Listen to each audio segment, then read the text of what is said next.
ሰላም ጤና ይስጥልኝ። ቼክ የምትቀበሉ ሰዎች ማድረግ ያለባችሁን ከባድ ጥንቃቄ ነው እምነግራችሁ። ብዙዎች ችግሩ ላይ ወድቀዋል።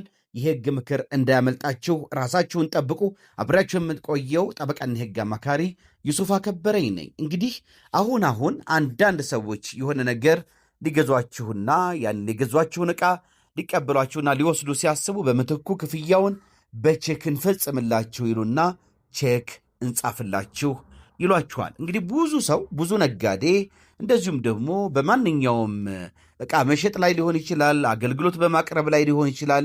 ያለ ሰው ቼኩን ወዲያውኑ ይቀበልና ምንም ሳያጣራ ቼኩን ለጻፈለት ሰው አገልግሎቱን ይሰጣል፣ እንደዚሁም ደግሞ ዕቃውን ያስረክባል። እንግዲህ ይህ በቼክ ክፍያ የተፈጸመለት ወይም ደግሞ ቼኩን የተቀበለው ሰው ባንክ ቤት ሄዶ ሲያጣራ ብዙ ችግሮች ይገጥሙታል፣ ችግር ላይ ይወድቃል። ስለዚህ ችግር ላይ ከመውደቃችሁ በፊት እነዚህን ነጥቦች እንድታስተውሉ ግንዛቤ ውስጥ እንድትከቱ ነው ይህን ጠቃሚ የሆነ የህግ ምክር ለእናንተ ማቅረብ የወደድኩት። አንደኛ ማድረግ የሚገባችሁ ጥንቃቄ፣ ቼኩ ስለተጻፈላችሁ ብቻ አትመኑት። ምክንያቱም ቼኩ የተጻፈበት አካውንት የተዘጋ ሊሆን ይችላል፣ የታገደ ሊሆን ይችላል። አንዳንዴ ደግሞ በሌላ ምክንያት ዋጋ በሌለው አካውንት የተሰጠ ቼክ ሊሆን ይችላል። እናንተ ደግሞ ዕቃ ሊገዛችሁ የመጣው ሰው ቼክ መያዙን ነው የምታዩት፣ የጻፈላችሁ መሆኑን ነው የምታዩት፣ በሰውየው ስም መሆኑን ነው የምታዩት። ጊዜ ስለሌላችሁ ባንክ እስከምታረጋግጡ ድረስ ቼኩን በክፍያ ቼክ ነው የት ይሄዳል የት ያመልጣል በሚል ልትቀበሉ ትችላላችሁ። ስለዚህ በተዘጋ በታገደና አንዳንዴም ደግሞ በሌላ ምክንያት ዋጋ በሌለው ዋጋ አልባ በሆነ አካውንት ላይ የተሰጠ ሊሆን ስለሚችል ከባድ ጥንቃቄ ማድረግ አለባችሁ። ይህ የሚሆነውም እንግዲህ አንዳንድ የባንክ ሰራተኞች ብሎክ በተደረገ አካውንት ቀድሞ የተሰጠው ቼክ ሳይቀበሉ ይቀራሉ። የቼኩን ቅጠልን በማናቸው ምክንያት ቼክ አውጪው እጅ ካለ ይህንን ከማድረግ ወደኋላ አይልም። ብዙ ሰዎችም ገንዘባቸውን ተዘርፈዋል፣ ችግር ላይ ወድቀዋል። ስለዚህ ከባድ ጥንቃቄ ማድረግ ያስፈልጋል። እንግዲህ በታገደ ቼክ፣ በተዘጋ አካውንት ቼክ መጻፍ ግልጽ ወንጀል ነው። በወንጀል ሕጉ የማታለል ወንጀል ነው ከቼኩ ደረቅ ቼክነት በተጨማሪ። ቢሆንም ግን ቼክ የምትቀበሉ ሰዎች ንብረታችሁን ለቼክ አውጪው ከመስጠታችሁ በፊት የተሰጣችሁ ቼክ በእርግጥም የቼክ አካውንት መሆኑን፣ አካውንቱ ብሎክ አለመደረጉን፣ ገንዘብ የሚንቀሳቀስበት መሆኑን ማጣራት አለባችሁ።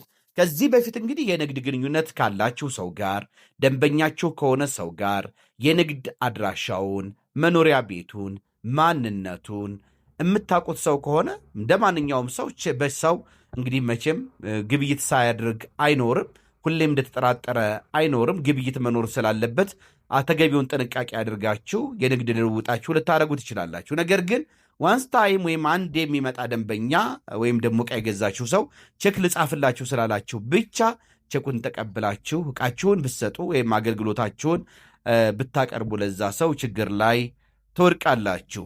እንደዚሁም ከዚህ የታገደ ቼክ፣ የተዘጋ ቼክ ከመሆኑ በተጨማሪ ፎርጅድ ቼኮችን ከባንክ የወጣ ቼክ አስመስለው በፎርጅድ በተዘጋጀ ሐሰተኛ ሰነድ፣ ሐሰተኛ ቼክ በማቅረብ ብዙ ሰዎች ተታለዋል። አንደኛ ማድረግ ያለባቸው ጥንቃቄ ይሄ ነው። ሌላ ባንክ አካባቢ ለምትሰሩ ደግሞ የቼክ ክፍያ ይቁም በሚል ቼክ የጻፈው ሰው ሲያዛችሁ ወይም ደግሞ በደብዳቤ ሲጠይቅ የክፍያ ይቁም ትዕዛዝ የሚፈጸመው በቼኩ የታዘዘውን ገንዘብ በሙሉ በቼክ አውጪው ወይም ደግሞ በቼኩ ባለቤት አካውንት መኖር ሲረጋገጥና የክፍያ ይቁም ትዕዛዙም የመጣው ቼኩ በመጥፋቱ ወይም በመሰረቁ እንጂ በሌላ ማናቸው ምክንያት አለመሆኑን ማረጋገጥ ያስፈልጋል። እንግዲህ አንዳንድ ሰዎች ለሌላ ሰው ቼክ ይጽፋሉ። የቼክ መከፈያ ጊዜ ወይም ደግሞ ቼክ የተጻፈለት ሰው የጻፉለት ሰው ባንክ ገንዘቡን የሚያወጣበት ጊዜ ወደፊት ይሆንና ገንዘብ በዛን ጊዜ እንደማይኖራቸው ግምት ውስጥ ያስገባሉ ወይም መክፈል አይፈልጉም።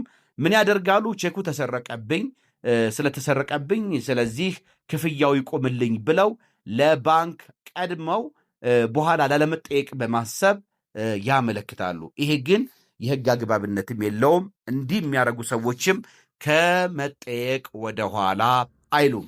ቼኩ ጠፋብኝ ወይም ተሰረቀብኝ ከሚል ምክንያት ውጪ በቂ ገንዘብ በሌለው አካውንት የሚሰጥ የክፍያ ይቁም ትዕዛዝ ህገወጥና ወንጀልን ለማስቀረት የሚደረግ ጥረት አካል ነው። የብሔራዊ ባንክ እንግዲህ 2016 ላይ ባወጣው መመሪያ አንቀጽ 6 የቼክ ክፍያ ይቁም ትዕዛዝ የሚፈጸመው ቼኩ በቂ ስንቅ ሲኖረውና ቼኩ መሰረቁን ወይም መጥፋቱን ቼክ አውጪው በ15 ቀን የፖሊስ ማስረጃ ሲያቀርብ እንደሆነ ተጽፏል።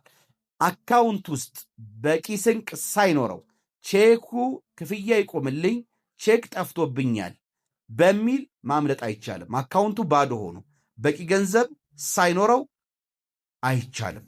በቂ በወቅቱ ይሄንን ቼኩን ይዘጋልኝ ወይም ደግሞ ክፍያ ይቆምልኝ ብሎ ለባንክ ሲያመለክት ይሄ አሁን የጻፈው ላይ ቼክ ላይ ያንን ያህል ገንዘብ ከሌለ ይህ ሰው ለማምለጥ እና በኋላ ለመጠየቅ አስቦ በመሆኑ ወንጀሉ አይቀርለትም። ብሔራዊ ባንክም እንዲህ አይነት የክፍያ ይቁም ትዕዛዝ ተገቢነት እንደሌለው እንግዲህ በመመሪያው ደንግጓል።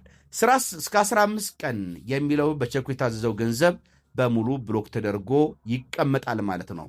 ቼክ አውጪው እንግዲህ በ15 ቀን ከፖሊስ ማስረጃ ካላመጣ ገንዘቡን ቼኩ ለተጻፈለት ሰው ይከፈላል ማለት ነው።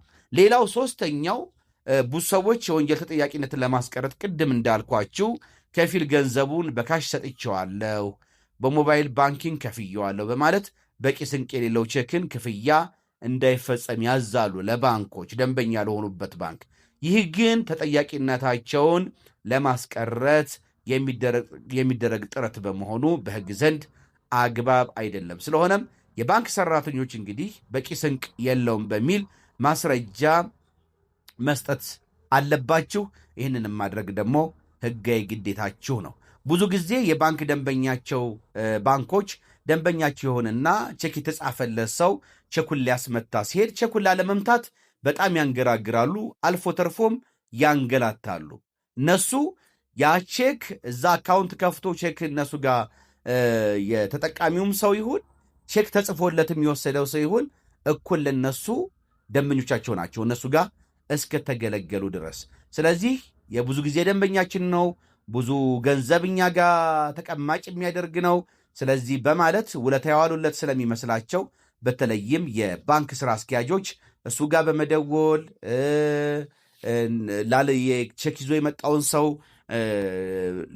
ቼኩን ካስመታ ይጠየቃል በሚል ደንበኛቸውን ለማዳን ሲያንገራግሩ ይስተዋላል። ይሄ ግን በብሔራዊ ባንክ አሰራር መሰረትም ተገቢም አይደለም። እንዲህ ማድረግም አይችሉም፣ ስልጣናቸውም አይደለም። አንድ ቼክ ለባንክ በቀረበ ጊዜ መከፈል ስላለበት በቂ ስንቅ ከሌለ በአካውንት ውስጥ በቂ ስንቅ የለም ብለው አስፈላጊውን ማስረጃ ሰጥተው ቼኩን መጥተው መመለስ አለባቸው። እንግዲህ ቼክ ተላላፊ ሰነድ ነው፣ ክፍያ እንዳይፈጸም ደግሞ በሚል ሰንካላ ምክንያት ቀሪ አይሆንም ማለት ነው። ወደ የተከበራችሁ ፕሮግራም ተከታታዮች፣ ስለዚህ ቼክን በተመለከተ እነዚህን ወሳኝ ጥንቃቄዎች ማድረግ አለባችሁ።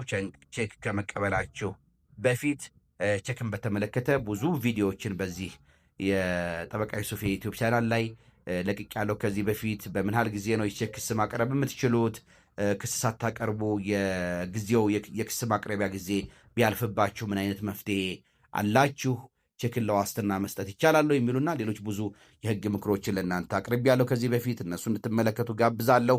አብሬያችሁ የነበርኩት የእናንተው ጠበቃና የህግ አማካሪ ዩሱፍ ከበረ የነበርኩኝ። መልካም ጊዜ እንዲሆንላችሁ እመኛለሁ። ባባይ